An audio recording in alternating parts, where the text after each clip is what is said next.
Kottayam medical college കെട്ടിടം തകർന്ന് മരിച്ച വൈക്കം സ്വദേശിനി ബിന്ദു വിശ്രുതന്റെ കുടുംബത്തിന് മുഖ്യമന്ത്രിയുടെ ദുരിതാശ്വാസ നിധിയിൽ നിന്ന് 10 ലക്ഷം രൂപ ധനസഹായം അനുവദിക്കാൻ മന്ത്രിസഭായോഗം തീരുമാനിച്ചു.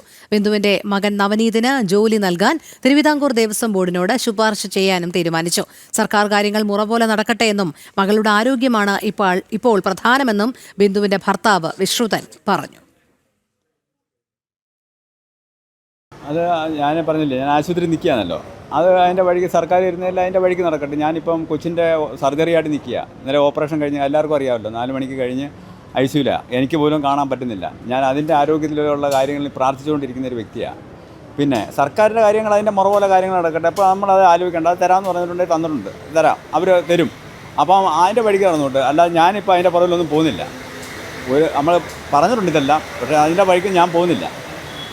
എൻ്റെ കാര്യം ഇപ്പോൾ കൊച്ചിൻ്റെ ഓപ്പറേഷനും കാര്യങ്ങളും അതിൻ്റെ ആരോഗ്യം വീണ്ടെടുക്കട്ടെ, അതേ ഉള്ളൂ എനിക്ക് പറയാനുള്ളത്. എല്ലാ ചികിത്സകളും കൃത്യമായി ലഭിക്കുന്നു. തീർച്ചയായും എല്ലാ കാര്യങ്ങളും സർക്കാരിൻ്റെ ഭാഗത്തുനിന്ന് എനിക്ക് കിട്ടുന്നുണ്ട്. ഈ ഇവിടുത്തെ കൊച്ചിൻ്റെ കാര്യത്തിന് എല്ലാം നടന്നുണ്ട്, എല്ലാ കാര്യങ്ങളും അതിനുണ്ട്. അതിൽ കൂടുതലൊന്നുമില്ല.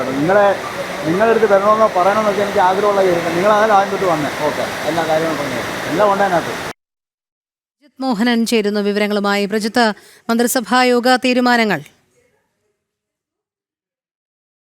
ഇന്ന് ചേർന്ന മന്ത്രിസഭാ യോഗത്തിലാണ് ഇത്തരത്തിൽ കോട്ടയം മെഡിക്കൽ കോളേജിൽ കെട്ടിടമിടിഞ്ഞു വീണ് മരിച്ച ബിന്ദുവിന്റെ കുടുംബത്തിന് ഇത്തരത്തിൽ ധനസഹായം നൽകാനുള്ള ഒരു തീരുമാനം വന്നത്. 10 ലക്ഷം രൂപയാണ് ധനസഹായം നൽകുന്നത്.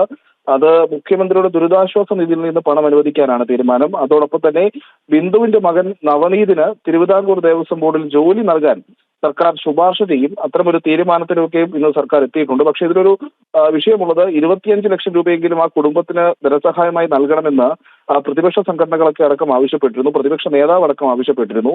അത്തരമൊരു സമീപനം സർക്കാരിന്റെ ഭാഗത്ത് നിന്ന് ഉണ്ടായില്ല എന്നുള്ളതാണ്. പക്ഷേ 10 ലക്ഷം രൂപ ഇപ്പോൾ ആ കുടുംബത്തിന് ധനസഹായമായി അനുവദിക്കുകയും ചെയ്തിട്ടുണ്ട്. അതോടൊപ്പം മകന് തിരുവിതാംകൂർ ദേവസ്വം ബോർഡിന് ജോലിക്കുള്ള ശുപാർശയും സർക്കാർ നൽകും.